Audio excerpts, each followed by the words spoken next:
High ছোট্ট বন্ধুরা, study happily চ্যানেলে তোমাদের সবাইকে স্বাগত। আজ আমরা নৌকাযাত্রা কবিতাটি প্রশ্ন উত্তর সম্পর্কে আলোচনা করব। রবীন্দ্রনাথ ঠাকুরের লেখা নৌকাযাত্রা কবিতাটির তৃতীয় শ্রেণীর পাতাবাহার বইয়ের নৌকাযাত্রা কবিতাটি প্রশ্ন উত্তর সম্পর্কে আলোচনা করব। আজ হাতে কলমে 52 নম্বর পেজের প্রথম প্রশ্ন। একটি বাক্যে উত্তর দাও। এর প্রশ্ন, নৌকাযাত্রা কবিতাটি কার লেখা? নৌকাযাত্রা কবিতাটির লেখক হলেন রবীন্দ্রনাথ ঠাকুর, বা নৌকাযাত্রা কবিতাটি রবীন্দ্রনাথ ঠাকুরের লেখা। দ্বিতীয় প্রশ্ন, কবিতাটি তার কোন বই থেকে নেওয়া হয়েছে?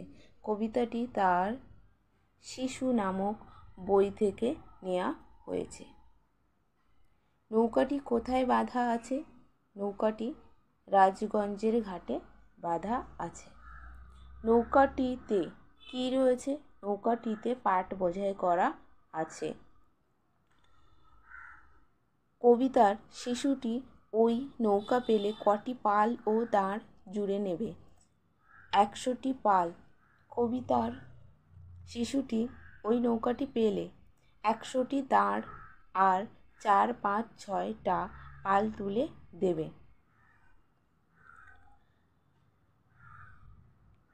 পাল ও দাঁড় নৌকায় কি কাজে লাগে?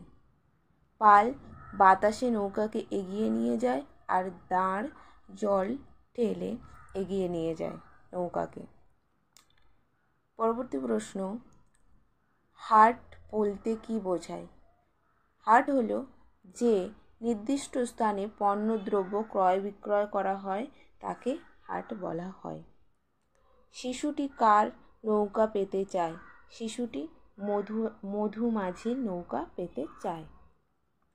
পরবর্তী প্রশ্ন, সে নৌকা করে কোথায় যাবে? সে নৌকা করে 7 সমুদ্র 13 নদী পার যাবে। সে সঙ্গে কাকে কাকে নেবে? সে সঙ্গে নেবে আশু আর শ্যামকে। পরবর্তী প্রশ্ন, সে তার মাকে কাঁদতে বারণ করছে কেন? কারণ সে রামের মতো 14 বছর বনে চলে যাচ্ছে না, সে যাচ্ছে একটা দিনের জন্য।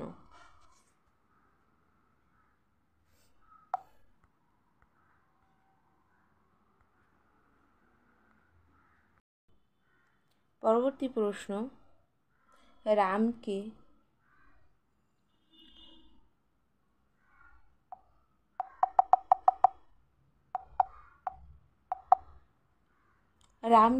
বনবাসে যেতে হয়েছিল কেন? পিতার আদেশ পালনের জন্য রাম বনবাসে গিয়েছিলেন। রামচন্দ্রের কাহিনী কোন বই পড়লে জানা যায়? রামায়ণ পড়লে জানা যায়। রাজপুত্র সোনামানিকের কথা কোন ধরনের বইয়ে থাকে? রূপকথার গল্পের বইয়ে থাকে। শিশুটি কি কি নিয়ে যাবে? শিশুটি সোনামানিক নিয়ে যাবে। সে কখন নৌকা ছেড়ে দেবে? সে ভোরবেলায় নৌকা ছেড়ে দেবে। দুপুরবেলা তার মা কোথায় থাকবেন? দুপুরবেলা তার মা পুকুর ঘাটে থাকবেন। তখন সে কোথায় থাকবে? তখন সে নতুন রাজার দেশে থাকবে। কোন কোন জায়গা পেরিয়ে শিশুটি যাবে? তীরপুর্ণির ঘাট, তেপান্তরের মাঠ পেরিয়ে সে নতুন রাজার দেশে যাবে। এখানে হবে তীরপুর্ণির ঘাট আর তেপান্তরের মাঠ পেরিয়ে যাবে। সে কখন ফিরে আসবে? সন্ধ্যাবেলায় সে ফিরে আসবে।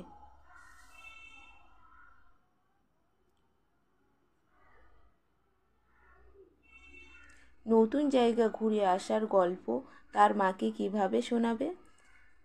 সেই ছোট্ট শিশুটি তার মায়ের কোলে এসে বসে সেই নতুন জায়গার গল্প শোনাবে।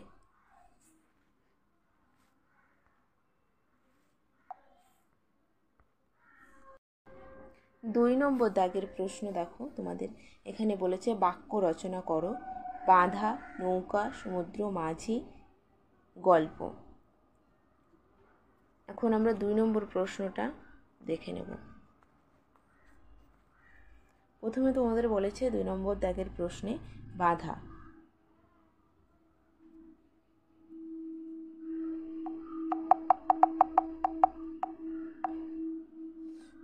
প্রথমে বাঁধা, নৌকাটি ঘাটে বাঁধা আছে। দ্বিতীয়টা বলেছিল নৌকা, নদীতে নৌকা করে পারাপার করা হয়। সমুদ্র, বাক্য রচনা করলে এখানে সমুদ্রের জল নীল হয়। গল্প, রুমির অনেক গল্পের বই আছে। মাঝি, মাঝি মাল্লারা সাগরে পাড়ি জমায় বা দেয়।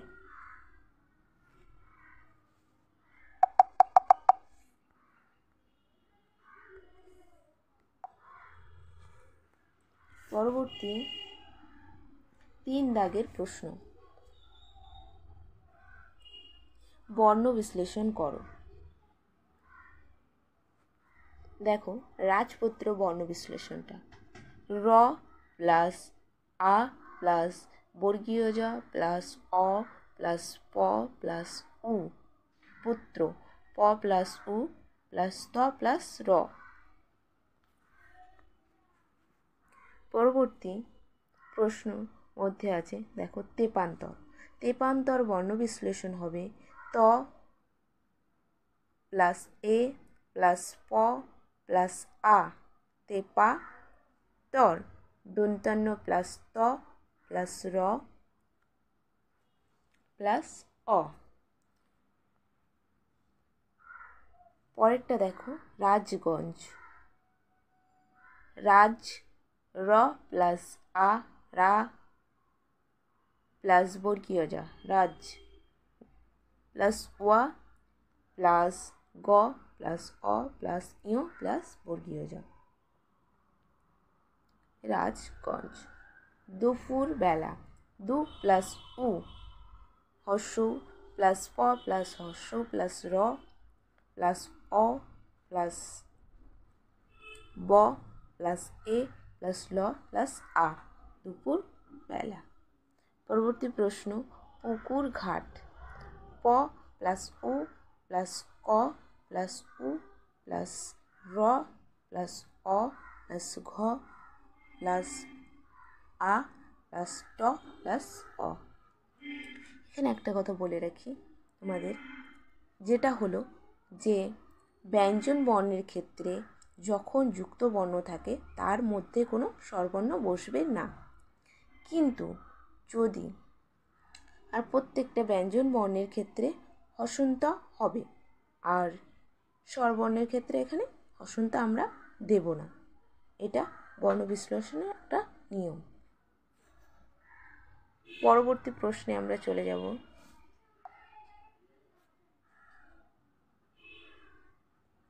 বিপরীত শব্দ। 4 নম্বর দাগের প্রশ্ন হলো বিপরীত শব্দ। প্রথমে দেখো তোমাদের বিপরীত শব্দগুলো কি কি ছিল একটু দেখিয়ে দিই।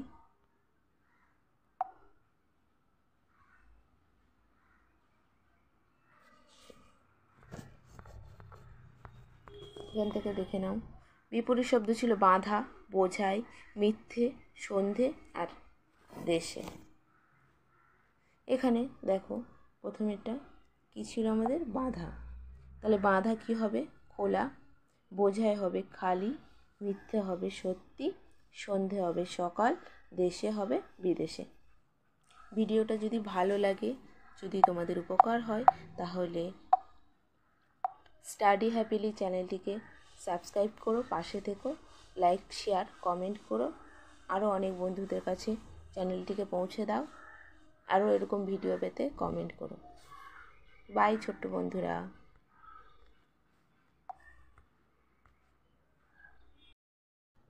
রবীন্দ্রনাথ ঠাকুরের নৌকাযাত্রা কবিতাটি প্রশ্ন উত্তর আলোচনা করছিলাম, তার আজকে 5 নম্বর দাগ নিয়ে আলোচনা করব।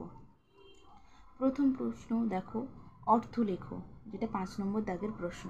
অর্থ লেখোতে প্রথমে আছে দাঁড়, নৌকাকে চালনা করার দণ্ডকে দাঁড় বলা হয়। পাল, পাল বহু বা অগুন্তিকে বোঝায়। এখানে পাল বলতে যেমন গরুর পাল বা ছাগলের পাল এরকম কিছু বোঝানো হয়।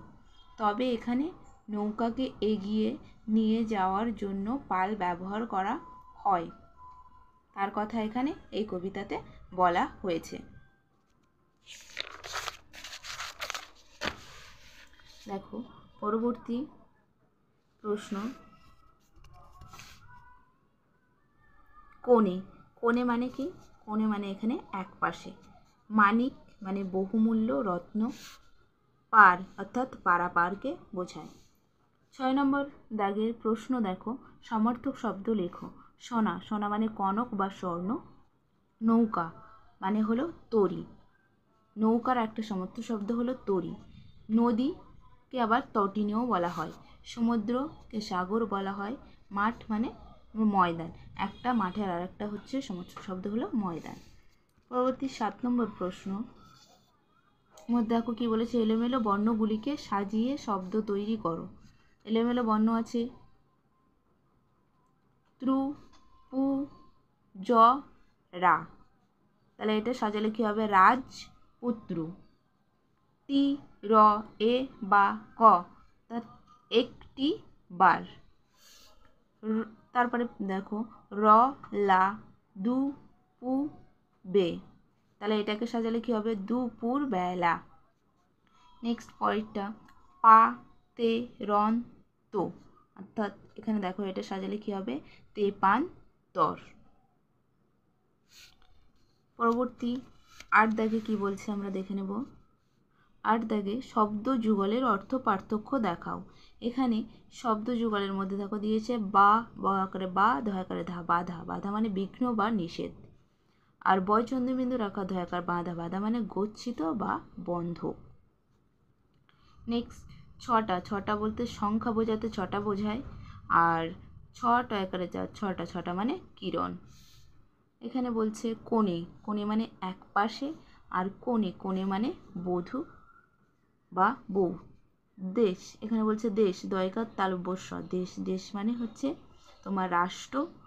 আর দেশ দৈব একার পিটকাটা মধ্যনস্ব, দেশ, দেশ মানে হিংসা। নেক্সট পরেরটা পারাপার। পার মানে হচ্ছে পারাপার। আর পার, পার মানে তীর বা কিনারা। পরবর্তী 9 নম্বর প্রশ্ন বলছে পাটে দিয়ে দুটি বাক্য তোমাদের লিখতে বলেছে। তার মধ্যে একটা পাটে দেখো আমি এখানে লিখেছি, এবার বারে পাটের চাষে চাষিদের লাভ হয়েছে। পাটে এখানে পশ্চিম দিগন্তে সূর্য পাটে গেছে। নেক্সট পরবর্তী 10 নম্বরের প্রশ্নে মুখে বললে কথাগুলি কিভাবে বলবে। অর্থাৎ এখানে কবিতা লাইন তুলে দিয়েছে, সেটা তোমাকে মুখে বললে তুমি কিভাবে বলবে সেটা। তো আমরা এখানে আমি আমার মতোভাবে করে দিয়েছি, এটা তোমরা লিখতে পারো। আমি কেবল যাব একটি বার, 7 সমুদ্র 13 নদী পার। আমি একবার 7 সমুদ্র 13 নদী পারে যাব। পরবর্তী প্রশ্ন, তখন তুমি কেঁদো না মা যেন, বসে বসে একলা ঘরের কোণে। তো এখানে লেখা যেতে পারে এটা, তখন মা তুমি কান্নাকাটি করো না মা, এখানে মাটা হবে না, করো না ঘরে বসে। ভোরবেলা দেব নৌকা ছেড়ে, দেখতে দেখতে কোথায় যাব ভেসে। এখানে ভোরবেলা নৌকা ছেড়ে দিয়ে কোথায় ভেসে যাব, এই কথাটা বলেছে। যদি ভিডিওটা ভালো লাগে তাহলে লাইক, সাবস্ক্রাইব এবং শেয়ার করো। পাশে থেকো এভাবে আমাদের চ্যানেলে। দাগে কি দেওয়া আছে, ঠিক উত্তরটির নিচে দাগ দাও।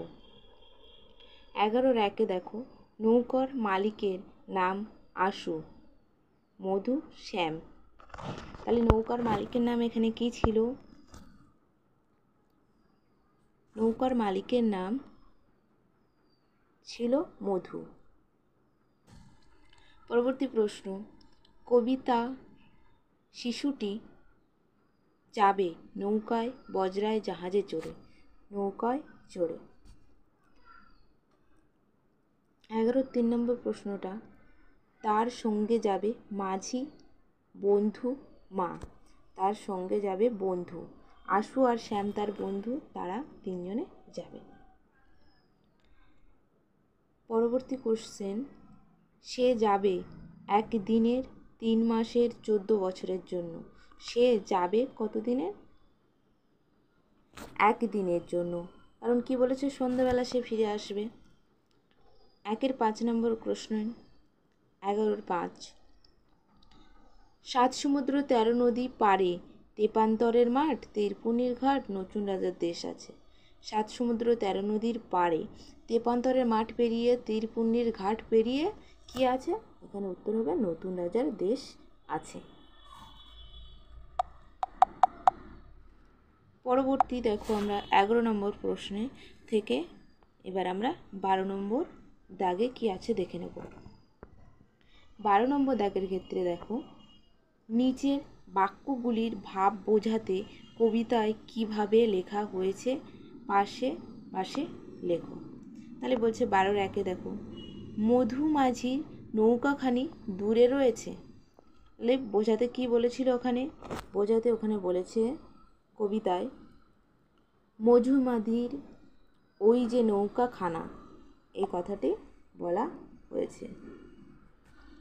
পরবর্তী দেখো 12-2, শিশুটি হাটে ঘুরে বেরিয়ে সময় নষ্ট করবে না। কোন বাক্যটা থেকে বোঝা গেছে? এটা হলো মিথ্যে ঘুরে বেড়ায় নাকো হাটে। পরবর্তীটা দেখো, শিশুটির ভয় তার মায়ের মন খারাপ হতে পারে। সে কোথা থেকে বোঝা গেছে? তখন তুমি কেঁদো না মা যেন, এই লাইনটা থেকে বোঝা গেছে। শিশুটি কিন্তু একা যাবে না। কাকে কাকে নেবে? তাহলে একা যাবে না, আশু আর শ্যামকে নেব সাথে। এটা থেকে বোঝা গেছে শিশুটি একা যাবে না। সেদিনই তারা সন্ধ্যায় ফিরে আসবে। কোন লাইনটা থেকে বোঝা গেছে? ফিরে আসতে সন্ধ্যা হয়ে যাবে, এই লাইনটা থেকে বোঝা গেছে তারা সেদিনই ফিরবে।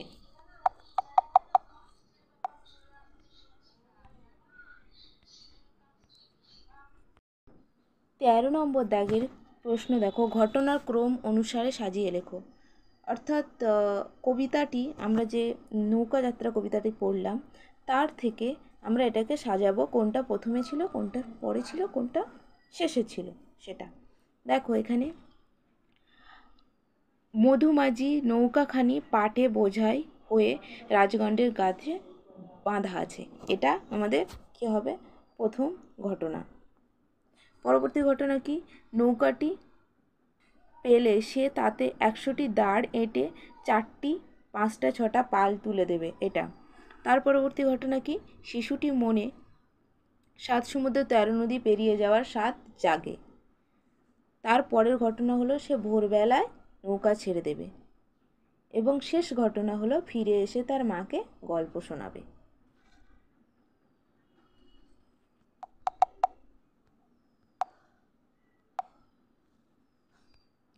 14 নম্বরে দেখো বাক্য বাড়াও। অর্থাৎ এখানে কিছু বাক্য দেওয়া আছে, সেই বাক্যটাকে আমাদেরকে বাড়িয়ে বড় করে লিখতে হবে। চলো প্রথমটা করি। মধুমাঝির নৌকা কেমন নৌকা? মধুমাঝির নৌকা কেমন? মধুমাঝি নৌকা পাটে বোঝাই করা। পাল তুলে দিই কিসে কটা? পাল তুলে দিই নৌকায় 5টা 6টা, 4টে 5টা 6টা। আমি যাব, কোথায় যাব, কিভাবে? আমি যাব নৌকা করে 7 সমুদ্র 13 নদী পার। পরবর্তী প্রশ্নটা, ফিরে আসতে সন্ধ্যা হয়ে যাবে। কোথা থেকে? ফিরে আসতে সন্ধ্যা হয়ে যাবে নতুন রাজার দেশ থেকে। গল্প বলবো, কিসের গল্প? নতুন রাজার দেশের গল্প বলবো। পরবর্তী প্রশ্ন দেখো, কবি তার শিশুটিকে মধুমাঝি নৌকাটি দেওয়া হলে সে কি করবে তা কবিতাটি পড়া তোমরা নিজের ভাষায় 8টে 10টে বাক্যে লেখো। আমি এটা নিয়ে একটা ছোট্ট ভিডিও তোমাদের বানিয়ে দেব, সেটা তোমরা দেখে নেবে। এর পরবর্তীতে যদি এরকম আরও ভিডিও পেতে চাও তাহলে কমেন্ট, শেয়ার, লাইক এবং চ্যানেলটিকে সাবস্ক্রাইব করো।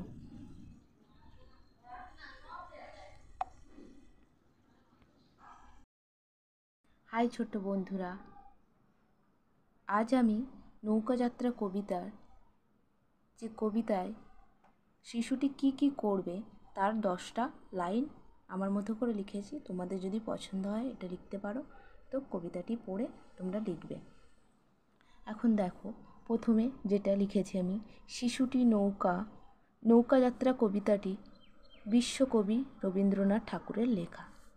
শিশুটি নৌকা পেলে 100টি দাঁড় পাল তুলে দেবে, 4টে 5টা 6টা। সে মিথ্যা হাটে ঘুরে বেড়াবে না। সে একটি বার যাবে 7 সমুদ্র 13 নদী পার। সে তার মাকে কাঁদতে বারণ করছে এবং বলছে সে রামের মতো 14 বছর বনে চলে যাচ্ছে না। সে রাজপুত্র হয়ে নৌকা ভরে সোনা মানিক নিয়ে যাবে, তার বন্ধু আশু আর শ্যামকে সাথে নিয়ে যাবে। সে ভোরবেলা নৌকা ছেড়ে ভেসে যাবে, সে নতুন রাজার দেশে যাবে। তীরপুর্ণির ঘাট তেপান্তরের মাঠ পেরিয়ে তার ফিরে আসতে সন্ধে হয়ে যাবে। তার মায়ের কোলে এসে সে গল্প বলবে। ভিডিওটা যদি তোমাদের ভালো লাগে তাহলে লাইক, শেয়ার এবং কমেন্ট করবে। এর পরবর্তী ভিডিওটি দেখতে চ্যানেলটিকে সাবস্ক্রাইব করবে।